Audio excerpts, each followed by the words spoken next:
Good morning students. BSc third year की next class में आपका स्वागत है। लास्ट क्लास में अपन ने जनरल आइडिया लिया था लॉबरी डी ब्राइन वॉन इंकेस्टिन पुनर्विन्यास के बारे में। उसी को अपन कंटिन्यू करते हैं और उसी को कंटिन्यू करते हुए आगे पढ़ेंगे अपन। तो स्टूडेंट्स, आपका गवर्नमेंट कॉलेज जालौर में स्वागत है। चलिए लास्ट के टॉपिक को थोड़ा सा रिवाइज करते हुए लॉबरी डी ब्राइन इंकेस्टिन पुनर्विन्यास को शुरू करते हैं। क्या होता है लॉबरी डी ब्राइन वॉन इंकेस्टिन पुनर्विन्यास, आइए चलिए देखते हैं। लॉबरी डी ब्राइन वॉन इंकेस्टिन रीअरेंजमेंट पुनर्विन्यास में अपन क्या करते हैं, कोई भी ग्लूकोज, मैनोज या फ्रक्टोज, कोई भी किसी भी मोनोसैकेराइड को भी तनुसार के साथ गर्म किया जाता है। तो जैसे ही तनुसार के साथ गर्म किया जाता है तो देखिए डी ग्लूकोज जो है वो डी मैनोज या डी फ्रक्टोज, इन तीनों का एक मिक्सचर मिलता है। इन तीनों का मिक्सचर मिलने पर अपन एपीमर्स फाउंड आउट कर सकते हैं। देखिए ये वाला तो है एपीमर, ये है आइसोमर्स, क्योंकि इनके दोनों के फंक्शनल ग्रुप चेंज होते हैं। इनके फंक्शनल ग्रुप की पोजीशन चेंज होती है, वो भी सेकंड नंबर के कार्बन एटम पर। So it is a epimer and it is a functional isomers. इसमें ये रीअरेंजमेंट क्यों होता है, किस कारण से होता है? इस रीअरेंजमेंट का कारण होता है कि इसमें एक मध्यवर्ती बनता है, इंटरमीडिएट। क्या बनता है? मध्यवर्ती, इंटरमीडिएट। अब वो मध्यवर्ती क्या है समझिएगा। वो मध्यवर्ती बनता है इन डाईऑल। क्या बनता है? इन डाईऑल। इन डाईऑल फाउंड आउट होता है। ये इन डाईऑल कैसे क्रिया करता है, कैसे रिएक्शन होती है, थोड़ा सा अपन इसको समझते हैं। जैसे अपन ने तीनों में से कोई भी एक ले लीजिए, चाहे ग्लूकोज, मैनोज। अपन ग्लूकोज से स्टार्ट कर लेते हैं। ये मैंने लिया C double bond OH aldehyde group, ठीक है। सेकंड नंबर का H OH H, ठीक है। फिर CHOH का होल थाइस, फिर CH2OH। ठीक है स्टूडेंट्स। अब OH ले लिया OH। अब इसकी रिएक्शन अपन क्या करते हैं, ये अपन ने दुर्बल क्षारीय माध्यम ले लिया। जैसे दुर्बल क्षारीय माध्यम में लेंगे तो ये किस में कन्वर्ट हो जाएगा? इन डाईऑल, यानी डबल बॉन्ड, कार्बन कार्बन के बीच में डबल बॉन्ड और दो OH ग्रुप प्रेजेंट हो जाएंगे। That is called enediol. कैसे होगा इन डाईऑल? क्या स्ट्रक्चर रहेगी? ये वाला जो बॉन्ड है, ये वाला बॉन्ड यहाँ आ जाएगा, ये वाला बॉन्ड यहाँ आते देखो CH, ये डबल बॉन्ड COH हो गया। ये वाला जो H है वो रिमूव होके कहाँ चला जाएगा? ऑक्सीजन पे, ठीक है। ये देखो CHOH का होल थ्राइस, ओके, CH2OH। ये देखिए कार्बन कार्बन के बीच में डबल बॉन्ड है और ये दो OH ग्रुप प्रेजेंट हैं।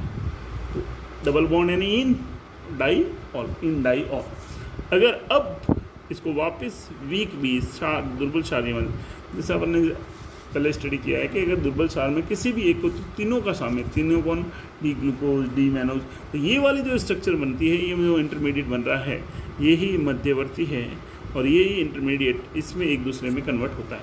कैसे कन्वर्ट होगा? अगर OH की पोजीशन चेंज हो जाए। कैसे चेंज हो जाए? ये OH पोजीशन है, ये डबल बॉन्ड यहाँ आ जाए, ठीक है। ये वाला डबल बॉन्ड वापस चला जाए तो CH, C double bond O वापस चला जाए और ये यहाँ से H इस डायरेक्शन से अटैक करे। इस डायरेक्शन से अटैक करते OH की पोजीशन जस्ट अपोजिट साइड में हो जाएगी। तो CHOH का होल थाइस, CH2OH, कोई फ़र्क नहीं। बस अब ग्लूकोज की जगह अपन को क्या मिल गया? मैनोज। ग्लूकोज की जगह क्या मिल गया? मैनोज। अगर यही है, इससे अपन को फ्रक्टोज भी मिल सकता है। कैसे? ये वाला डबल बॉन्ड यहाँ आ जाए तो ये क्या हो जाएगा? C double bond O। ये देखिए ये वाला डबल बॉन्ड है, वो इस कार्बन पे आ जाए, सेकंड नंबर के कार्बन। तो C डबल बॉन्ड था, डबल बॉन्ड O हो गया, ठीक है। तो O हो गया, OH है ही। तो यहाँ का जो H था वो रिमूव करके इस कार्बन पे चला गया, तो अपन इसको CH2 लिख दें, CH2OH। बाकी CHOH का होल थ्राइस, CH2OH, ठीक है। ओके, तो ये क्या हो गया? D fructose. देखिए बच्चों क्या स्ट्रक्चर मिली। ये अपन जो स्टार्ट किया था जिससे, वो था डी ग्लूकोज, ठीक है, डी ग्लूकोज, डी मैनोज और डी फ्रक्टोज, ये तीनों एक दूसरे के किसके कारण मिल रहे हैं? इस मध्यवर्ती का, और इस मध्यवर्ती का नाम क्या है? इंडाइऑल। तो ये थे अपने चेंज करना किसको? ग्लूकोज को। किसको? Glucose will change into mannose by 2 methods. First अपन ने मेथड बताया था एपीमेराइजेशन, एंड सेकेंड है Lobry de Bruyn van Ekenstein rearrangement.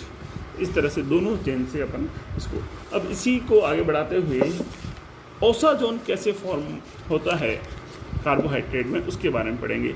Osazone का निर्माण, फॉर्मेशन ऑफ ओसाजोन। ओसाजोन